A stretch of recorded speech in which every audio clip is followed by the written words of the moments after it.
As we welcome you back, and let's see what they've come up with offensively after having time to talk it over. And this is away. It's a high kick, and he got all of it. That one sails out of bounds. The side judge will walk it off, and he says it went out of bounds at the 9-yard line. Nice punt. The field position game, such an overlooked facet, Charles, of an NFL game, but this offense, they're going to be pinned back. What an ideal punt. An ideal punt, and it leads to that term complementary football, because them doing that puts their defense in a great spot, doesn't it? Gives them a chance. If they want to be aggressive, try and maybe get a safety out of this whole thing, it puts them in that position. I guess no need to force it when you can do that instead. First down, 18-yard gain. They'll look to throw. And here is a leaping catch. He pulled it in. 14 yards, good for a Panther first down. Obviously a big first down right there. Yeah, they still got to hustle. They got to get to the line of scrimmage and get set. But I don't think necessarily you need to spike it. But they've got to continue to move quickly. Forced out to his left. Now, and this would have been intercepted if he could have gotten the feet in. He didn't, so it's incomplete. Boy, that one really could have turned this thing upside down. Here now is 2nd and 10, again from the 41.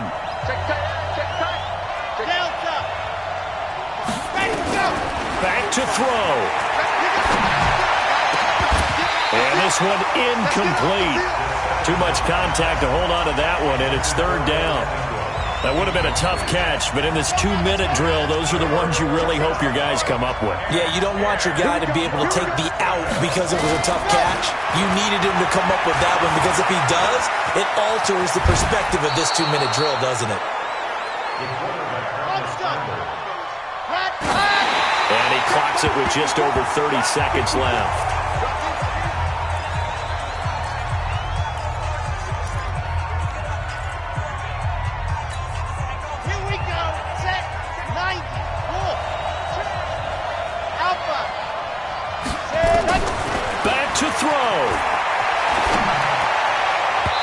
This is going to wind up incomplete. The coverage there too strong on the deep ball, and now they face a 3rd down. This defense has watched their lead dwindle away. This is where they really need to bow up. They executed well there. And it's often hard after you've played really well early and then you kind of relax a little bit to step on the gas again. They just did it on the last play. Looks like they want to finish this one off. Now yet another incompletion here as they fail to connect on 3rd. They were moving the ball well early in the drive, but now it's 4th down. 3 straight incompletions all of a sudden could be their final play. And with that type of pressure, how are they going to handle it? What do you call in this situation? Personally, I got to give the ball to my best player with the play he likes to run best. He'll look to throw. Steps away to his left. He may try and run for this. And he'll be out just a yard or two shy of the 30. Able to make something out of nothing there. 17 yards and a first down. Late in the game, defense trying to avoid a big play. He's able to work out of the passing game, turn it into a run, pick up the first, and stop the clock as well. And you know in this situation, everything is sped up. The intensity, the thinking, everyone's movements. But for a quarterback, he has to continue to be what we call a flatliner. Level in everything he does and read the clock, feel it in the pocket, and go at the appropriate time. 66. He's back to throw. And that will be incomplete with a clock down now to 13 seconds.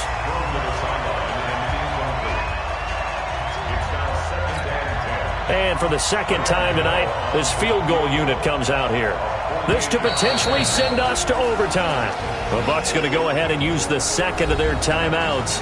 That'll leave them with just 1 remaining in this 4th quarter of play.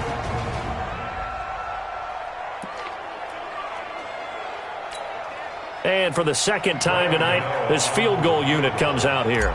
This to potentially send us to overtime. And this will split the uprights. It's right down the middle. And they will tie this game here in the final seconds.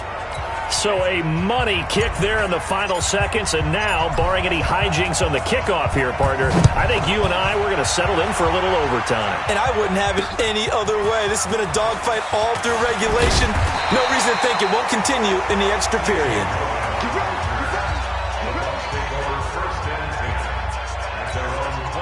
The Tampa offense ready to get their drive started. Tie game, and barring something incredible here, we're likely headed to overtime. And just a couple of scenarios here to keep in mind. One, if you want to be really aggressive, you do throw the Hail Mary and see if you can get something downfield. What would you do? What I would do is either hand it off inside or more likely I take a knee and let the clock run out. Because if I'm back there trying to throw and a sack happens, the ball comes free, I can lose the game here. If I get to overtime, I can still win it. It's a little teaching moment here. Overtime rules. Remind us how this goes, partner. Okay, so in the past, we had sudden death. First team to score wins, but no longer. Now, if the team receives the ball, scores a touchdown, they win the game. If they kick a field goal, though, or don't score, the other team gets a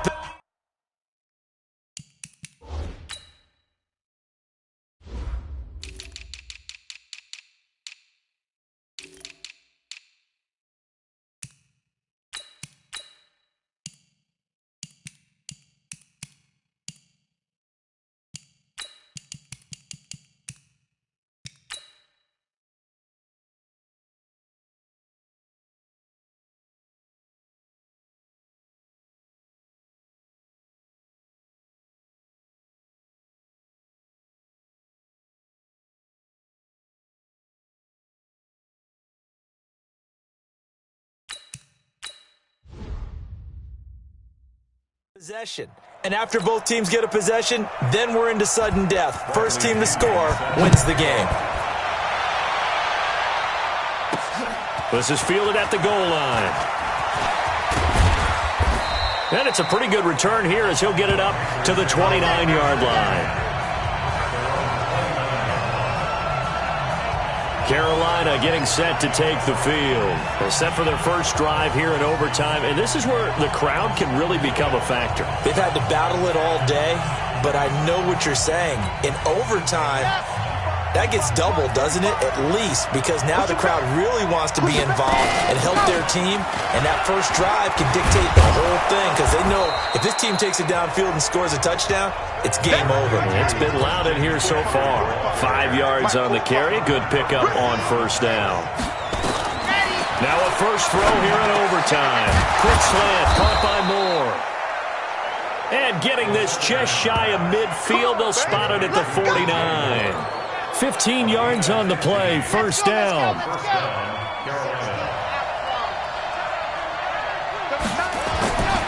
They'll look to throw here on first down. Being chased out left. He's got a first down and then some inside the 40. A nice job there on the escape and scramble. A first down, a 16-yard gain.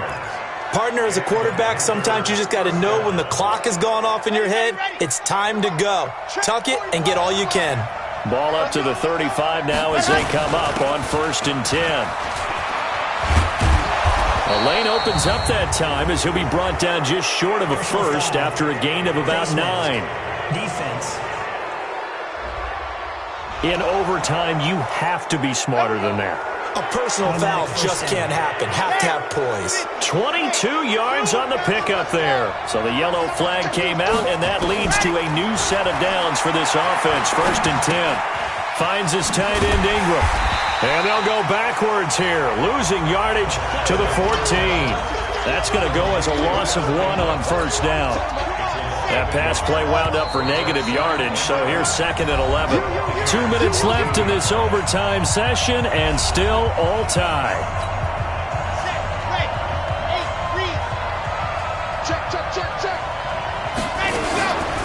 This is McCaffrey on the give, and he'll get about 3 just outside the 10, stopped at the 11. And I know you, with every carry, especially in overtime, you're just saying, if you're that ball carrier, hold on to the football. Hold on to it, protect it, but not necessarily settle it, because you're trying to get to the end zone. You're trying to end the game right here. I know the defensive guys poking, clawing, raking, trying to knock the ball free and protect their end zone. Yeah, like you alluded to, especially this. And he is in for the score!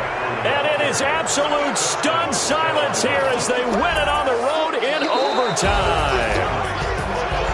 Now, partner, a great game that we got to see and making it extra special. Not only did I get 4 quarters with you in this one, I got some overtime, a little whipped cream on top. Look at you, trying to make this whole thing palatable. I just want you to pay for my meal later. You really just wanted 4 quarters what you wanted. But how much fun was that? We had that type of a game where we got us to overtime, and then we get the dramatic ending to finish things off as well. What a game. So for Carolina, it's an important win for their playoff hopes as they move to 8-5, and they will head back home next week. Meanwhile, for the Buccaneers, they can ill afford to drop too many more as they fall to 7-6 on the year, and they'll get a chance to redeem themselves at home next week.